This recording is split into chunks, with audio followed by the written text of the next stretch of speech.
بہت بڑی پریشانیاں ہیں. جب پریشانی ہو تو حسبنا اللہ و نعم الوکیل، نعم المولا و نعم النصیر یہ پڑھا کریں، لیکن یقین سے پڑھیں. شرط یہ. ایک دفعہ ایک کشتی میں کچھ لوگ جا رہے تھے تو اس میں کوئی اللہ کا بندہ بھی تھا، پتہ نہیں وہ کیسے جوش میں آ گیا. اس نے کہا کہ بھئی اگر تم 10,000 درہم دریا میں پھینک دو نا تو میں تمہیں وظیفہ بتاؤں گا. ایک آدمی بیٹھا تھا، اس کے پاس پیسے تھے، اس نے پھینک دی. اب لوگ اس کو کہے یار تم بڑے بیوقوف ہو، 10,000 درہم دریا میں پھینک دیے.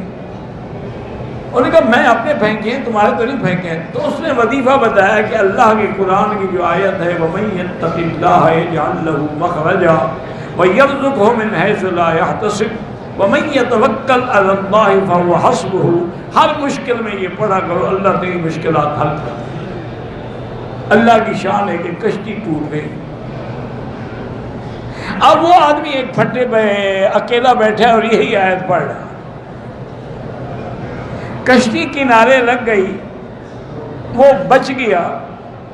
وہاں سے چل پڑا کہ میں کوئی راستہ ڈھونڈوں. تھوڑی دور گیا، دیکھا کہ عظیم شان محل ہے. وہ حیران ہو گیا کہ بھئی یہ سمندر دریا کے کنارے پر اتنا بڑا محل پتہ نہیں کیا. لیکن وہ چونکہ مجبور تھا، بھوکا بھی تھا، وہ محل کے اندر گیا تو وہاں ایک لڑکی تھی، وہ اتنی خوبصورت جیسے کوئی شہزادی ہو.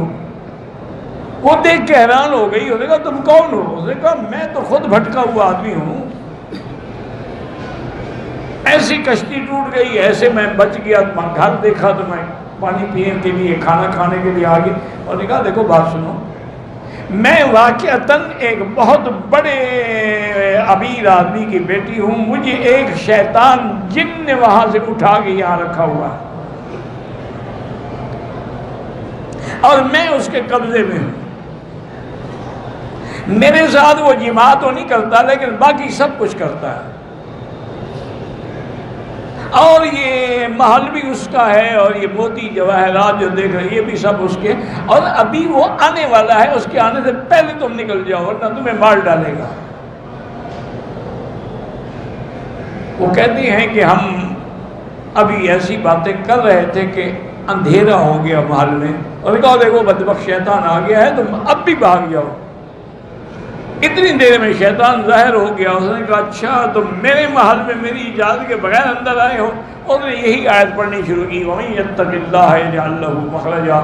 پڑھتا گیا، پھونک مارتا گیا، شیطان جل کے ختم. اب اس لڑکی نے کہا کہ تم نے مجھے اس ظالم سے نجات دی ہے تو اب مجھے لے چلو، بصرے میں میرا گھر ہے اور یہاں محل تو ہم نہیں لے جا سکتے لیکن سونا چاندی زیورات جواہرات جتنے ہیں یہ سب باندھ لو. اور دیکھا وہ ہم نے لیا. ہم آگے آئے، کافی سفر کیا، پیدل چلتے رہے. لیکن اللہ کی شان یہ ہے کہ دریا کے کنارے پہ چل رہے تھے، ایک کشتی ہمیں نظر آ گئی. ہم نے کپڑا ہلایا، وہ آ گئے. انہوں نے کہا ہم تو بصرے جا رہے ہیں. انہوں نے کہا ہم بھی بصرے جائیں گے، مزدوری لے لو. انہوں نے ہمیں بصرے پہنچا دیا. لڑکی کے والدین دیکھ کے بیچارے خوش بھی ہو گئے، حیران بھی ہو گئے. ان نے جب سارا واقعہ سنا تو نے کہا دیکھو بیٹا ہمیں تمہارے نیک ہونے پہ کوئی شبہ نہیں. کیوں؟ اگر تم برے ہوتے تو کیوں لے آتے ہمارے گھر میں لڑکی کو؟ لیکن آخر اتنی دیر تک ہماری لڑکی کے ساتھ تم تنہا تو رہے ہو، لہذا بہتری ہم تمہارا نکاح کر دیتے. اس کے نکاح ہو گیا، وہ جناب شاہی محلوں کا مالک بن گیا. انہوں نے کہا 10,000 درہم بہتر تھا یا وظیفہ بہتر ہے؟ لیکن شرط یہی ہے کہ یقین ہو. ہم پڑھتے ہیں یقین نہیں ہوتا، ہم قرآن پڑھتے ہیں یقین نہیں ہوتا، وظیفہ پڑھتے ہیں یقین نہیں ہوتا.